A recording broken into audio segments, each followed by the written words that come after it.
Guys, hi, welcome to day 31. I hope you're well.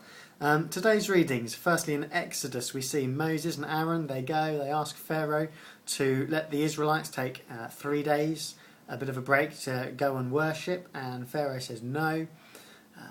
And then the Israelites are put under more pressure. They're told they need to make the same number of bricks as usual, but from now on they're not going to be given the straw to make them with. They need to go and get their own straw first, but still make the same number. And so the idea being that either the extra work and keeping up will prevent them from being able to go and do other things, or they'll miss their targets and they'll be punished. So they're not very happy about that. There's no way out. Moses then becomes the Israelites' scapegoat. They blame it on him. And so Moses goes to ask God, why have you done this? I thought you had sent me to go there. Why has this happened? And God doesn't really answer. He doesn't completely answer Moses' question. And notice that God in life rarely answers our why questions. And we'll see that throughout Scripture. And yet, what we do see him do, if we look through chapter 6, 4 times in a row, God says, I am the Lord.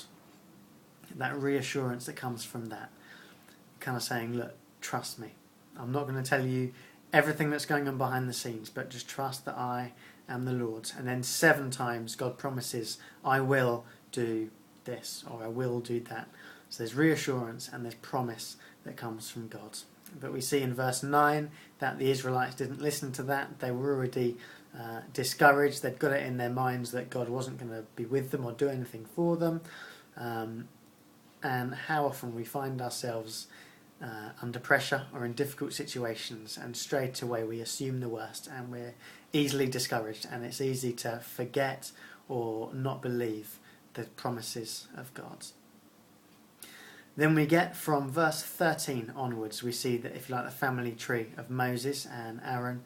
And then when you get down to verse 26, it says, it was this Aaron and Moses to whom the Lord said, bring the Israelites out of Egypt. They were the ones who spoke to Pharaoh, king of Egypt, this same Moses and Aaron. And if you like, what that's showing is that they're just ordinary people with ordinary families, with ordinary problems, and yet God was using them to do amazing things. And so, friends, today let me ask you, what is it that God is going to use you for? Us as ordinary people, ordinary families, ordinary problems. What is it that God is wanting to use you for? On into Matthew, and what we see, Jesus saying, verse 26, whoever wants to be great needs to serve. It's not all about being seen to be great. It's not all about the pomp and the ceremony. If you want to be great, you need to be prepared to get down, get dirty, and to serve. It's all about humility. And then we see a story of 2 blind men, and just the faith, I think, we see in them to be shouting out to Jesus, not being put off by the crowds around them that were rebuking them. If you like, if anything, that was spurring them on to shout even louder. But then Jesus says to these guys, what do you want me to do for you? And you think, isn't it obvious? There's 2 blind guys sitting there and they're calling Jesus. What do you think they want? But it's not obvious. Maybe I think a lot of people in that situation would have limited their expectations. Maybe they would have said, Lord, help me to come to terms with being blind, or Lord, help me not to be bullied or whatever, or mocked by people around me. But these guys weren't stopping halfway. They just came out as it was. Lord, I want to see. And when they did that, Jesus saw their faith, he saw their confidence, and he said, fair enough, see, and he gave them their sight.